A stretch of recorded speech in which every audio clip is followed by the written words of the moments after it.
नमस्कार, welcome to stock infuse. अगर आप चैनल पर पहली बार विजिट कर रहे हैं तो चैनल को सब्सक्राइब कर दीजिएगा फॉर द रेगुलर अपडेट्स। अगर वीडियो पसंद आता है तो वीडियो को लाइक कर दीजिएगा। दोस्तों, आज हम लोग एक ऐसे कंपनी को डिस्कस करेंगे जिसने पिछले 10 साल में अपने शेयर होल्डर के पैसे को 100 टाइम्स बना कर दिया है। दोस्तों, कंपनी का नाम है टानला प्लेटफॉर्म।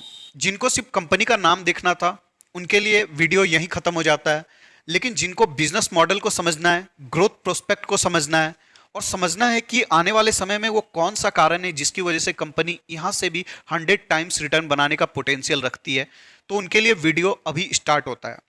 दोस्तों, कंपनी के बारे में एक न्यूज आती है कि कंपनी अपने शेयर को बायबैक करने वाली है। आप देख सकते हैं 8 तारीख को मीटिंग होने वाली है बोर्ड की और उसमें प्रपोजल रखा जाएगा बायबैक के लिए और मैक्सिमम चांस है कि अप्रूव भी हो जाएगा। लगभग 100% चांस है कि ये प्रपोजल अप्रूव हो जाएगा। तो कंपनी अपने शेयर को बायबैक करने वाली है। दोस्तों, जिनको नहीं पता है बायबैक क्या होता है वो यहाँ पर पढ़ भी सकते हैं। शॉर्ट में मैं बता देता हूँ, ये कॉरपोरेट एक्शन होता है जिसमें एग्जिस्टिंग शेयर्स को अपने शेयर होल्डर से कंपनी बाय करती है, जिससे कि नंबर ऑफ स्टॉक्स कम हो जाता है और स्टॉक्स का जो वैल्यू है वो बढ़ जाता है। दोस्तों, कंपनी के फंडामेंटल्स और बिजनेस मॉडल को देखने से पहले हम लोग एक न्यूज को देखते हैं जो कि काफ़ी इंपॉर्टेंट है इस कंपनी को समझने के लिए। दोस्तों, आप न्यूज़ देख सकते हैं कि एक आर्टिकल है जिसमें बताया गया है कि सीपास इंडस्ट्री जो है वो 22.2% के CAGR से ग्रो करने वाली है। अब दोस्तों, 22.2 CAGR बहुत ही बड़ा नंबर होता है किसी भी इंडस्ट्री के लिए। आप अगर एक बार चेक करना कि केमिकल सेक्टर हो या कोई भी अदर सेक्टर हो, वो जब 9-10% से ग्रो करने वाली होती है तो उसको बहुत ही अच्छा ग्रोथ माना जाता है। 2.2% के CAGR ग्रोथ को बहुत ही बड़ा नंबर मान सकते हैं। दोस्तों, सीपास क्या है? Communication platform as a service software. इसी इंडस्ट्री में टानला प्लेटफॉर्म भी काम करती है।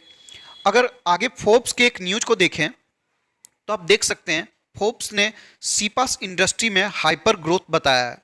हाइपर ग्रोथ मतलब जो बहुत ही ज़्यादा हाई ग्रोथ होता है उसको हाइपर ग्रोथ बोलते हैं। जैसे हाइपर इन्फ्लेशन, जब इन्फ्लेशन बहुत ज़्यादा होता है तो उसको हम लोग हाइपर इन्फ्लेशन बोलते हैं। अब थोड़ा कंपनी के बिजनेस मॉडल को समझते हैं। दोस्तों, टानला प्लेटफॉर्म बिजनेसेस को क्लाउड कम्युनिकेशन प्रोवाइड करती है अपने कस्टमर से इंटरेक्ट करने के लिए। टेक्निकल हमें होने की ज़रूरत नहीं है। OTP हो या बिजनेस मैसेजेज हो या फिर किसी ऐप में जो चैट का ऑप्शन रहता है वो ये कंपनी प्रोवाइड करती है। मार्केट पोजीशन की बात करें दोस्तों, तो company one of the largest player है सीपास इंडस्ट्री में। इसके थ्रू 800 बिलियन इंटरेक्शंस एनुअली होता है। अगर ज्योग्राफिकल प्रेजेंस की बात करें तो देख सकते हैं कंपनी 77% रेवेन्यू इंडिया से जनरेट करती है और 23% रेवेन्यू इसको आउट ऑफ द इंडिया से आता है, मतलब इंटरनेशनल मार्केट से आता है। कंपनी का मार्केट कैप अभी भी 10,000 करोड़ रुपीज के आसपास है, मतलब कंपनी अभी भी स्मॉल कैप है। पिछले 10 साल में अपने शेयर होल्डर को 100 टाइम्स से भी ज़्यादा रिटर्न बनाकर दे चुकी है, लेकिन अभी भी कंपनी स्मॉल कैप है, तो यहाँ से भी काफ़ी पोटेंशियल है। साथ ही साथ हमने जैसे डिस्कस किया कि इस इंडस्ट्री में जो ग्रोथ है वही बहुत ज़्यादा हाई है। 22.2% के CAGR से 2032 तक ग्रो करने वाला है ये इंडस्ट्री। अगर इसके 52 वीक हाई की बात करें तो 2097 रुपीज़ है, 52 वीक लो 584 रुपीज़ है और करेंट मार्केट प्राइस 743 रुपीज़ है। अब इसके स्टॉक की पी की बात करें तो प्राइस टू अर्निंग रेशियो काफ़ी रीजनेबल है। साथ ही साथ अगर डिविडेंड यील्ड की बात करें तो कंपनी ऑलमोस्ट कुछ भी डिविडेंड नहीं प्रोवाइड करती है, जो कि अच्छा है शेयर के ग्रोथ के लिए। अगर ROC की बात करें तो आप देख सकते हैं ROC कितना हाई है, 58.8। ROE भी 48 है, जो कि काफ़ी हाई माना जाएगा। अगर 2011 में देखें तो इसका सेल्स मात्र 297 करोड़ रुपीस था, जो कि 2015 में और भी घटकर 242 करोड़ रुपीज हो गया। तो आप देख सकते हैं कंपनी में फ्लक्चुएशंस काफ़ी ज़्यादा है। 297 करोड़ रुपीज का सेल्स था जो घटकर 178 करोड़ हो गया, देन 117 करोड़ रुपीज, फिर और घट के 105 करोड़ रुपीज, फिर वहाँ से डबल हो गया 242 करोड़ रुपीज। इसी पीरियड में अगर नेट प्रॉफिट की बात करें तो नेट प्रॉफिट में भी काफ़ी फ्लक्चुएशंस है। देख सकते हैं 114 करोड़ का लॉस, फिर 157 करोड़ का लॉस, फिर 147 करोड़ का लॉस, 20 करोड़ का लॉस, फिर 3 करोड़ का प्रॉफिट। तो FY15 में जो सेल 242 करोड़ रुपीस था वो बढ़कर FY16 में 432 करोड़ रुपीज हो गया।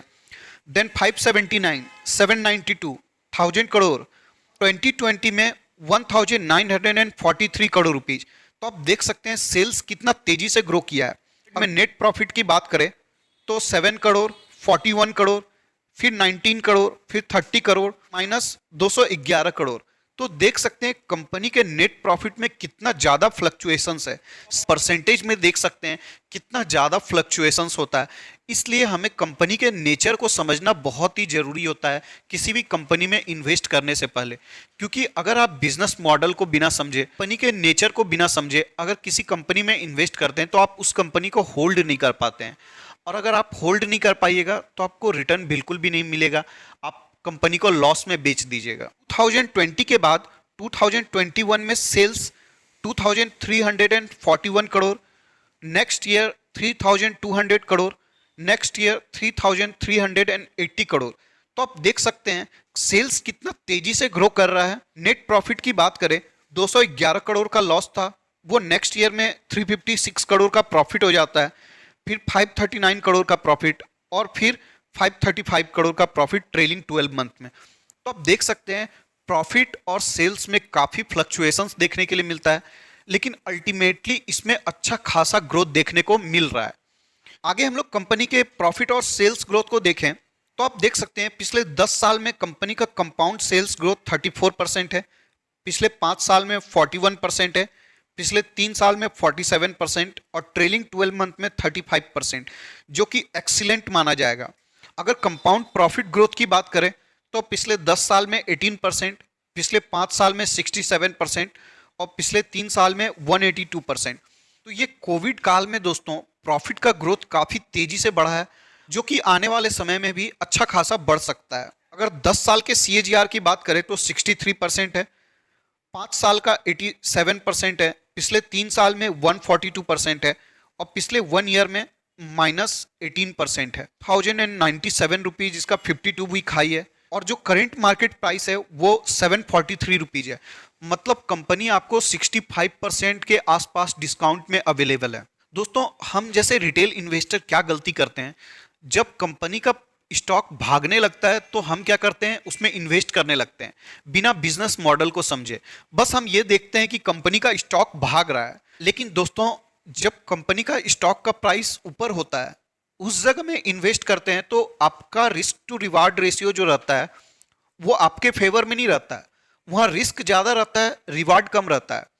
लेकिन जब कंपनी का प्राइस टूट जाता है, जब कंपनी का स्टॉक गिरा हुआ रहता है, जैसे कि अभी गिरा हुआ है, इस जगह में इन्वेस्ट करते हैं तो रिस्क टू रिवार्ड रेशियो आपके फेवर में होता है।